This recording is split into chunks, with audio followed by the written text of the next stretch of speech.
मुख्यमंत्री ने कहा, अयोध्या की पहचान बचाए रखना अयोध्या वासियों का होना चाहिए दायित्व।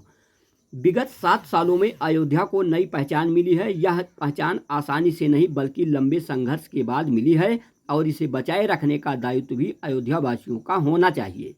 उक्त बातें शनिवार को मुख्यमंत्री योगी आदित्यनाथ ने अयोध्या जनपद के करमडांडा स्थित Vidyapeeth college of nursing and paramedical science में अपने संबोधन में कही।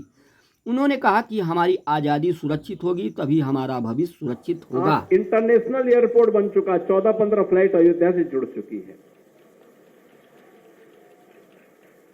कितने वर्ष लगे अयोध्या में हवाई जहाज को आने में?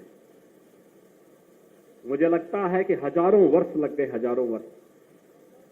भगवान राम अपने पुष्पक विमान से यहां पधारे थे और पूरा द्वापर चला गया, कलयुग भी अपने एक लंबे कालखंड को संपन्न कर चुका है। अब अयोध्या में इंटरनेशनल एयरपोर्ट बना है और ठीक है, तकनीक उस समय की रही होगी कि भगवान राम जिस पुष्पक विमान से आए थे वो कहीं भी उतर जाता था, लेकिन आज के नए तकनीक में एयरपोर्ट के किसी भी एयरलाइंस के लिए रनवे चाहिए होता है, एयरपोर्ट चाहिए होता है और उस रनवे के लिए एयरपोर्ट बनाना आवश्यक होता है। इंटरनेशनल एयरपोर्ट आपके अयोध्या धाम में बन चुका है। आज अयोध्या को आप देखेंगे, हर व्यक्ति जो अयोध्या 5 वर्ष पहले 7 वर्ष पहले आया होगा, इस नई अयोध्या को पहचानने में उसको थोड़ा भूल जरूर हो जाएगी। लेकिन मैं आपसे एक बात जरूर कहूंगा, ये जो नई पहचान मिली है, ये जो नया सम्मान मिला है, सम्मान प्राप्त आसानी से नहीं होता है, सम्मान आसानी से नहीं मिलता है और अगर मिलता है देव योग से मिलता है, गुरु कृपा से मिलता है, संतों के आशीर्वाद से मिलता है, तो उसको सजोए रखने के लिए भी उतनी ही परिश्रम और साधना की आवश्यकता पड़ती है और उसको बचाए रखना यह अयोध्या वासियों का दायित्व ज्यादा है कि हम इस सम्मान को बरकरार रखते हुए अयोध्या की पहचान को देश और दुनिया के सामने इसी मजबूती के साथ स्थापित करने का कार्य करें। जो भी अयोध्या आए, अयोध्या के वैभव के साथ साथ यहाँ की धार्मिक परंपरा रीति रिवाजों का विभूत होकर के जाए और उसको अंगीकार करते हुए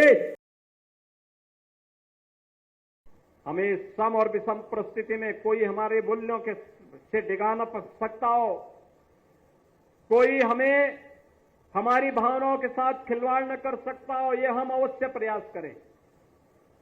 क्योंकि जो नकारात्मक ताकतें हैं, जिनके मन में आपके प्रति सद्भावना नहीं, दिखावटीपन है, जो राम के अस्तित्व को नहीं मानते, जो कृष्ण के अस्तित्व को नहीं मानते, जिन लोगों के मन में भारतीयता के प्रति कोई सम्मान का भाव नहीं, जिन लोगों के मन में ये कोई भाव नहीं कि दुनिया के किसी कोने में कोई हिंदू प्रताड़ित हो रहा है तो उसके प्रति आवाज उठा सके, क्योंकि उसमें भी उन्हें लगता है कि अगर हम आवाज उठाएंगे तो कहीं यहां उनका वोट बैंक न खिसक जाए।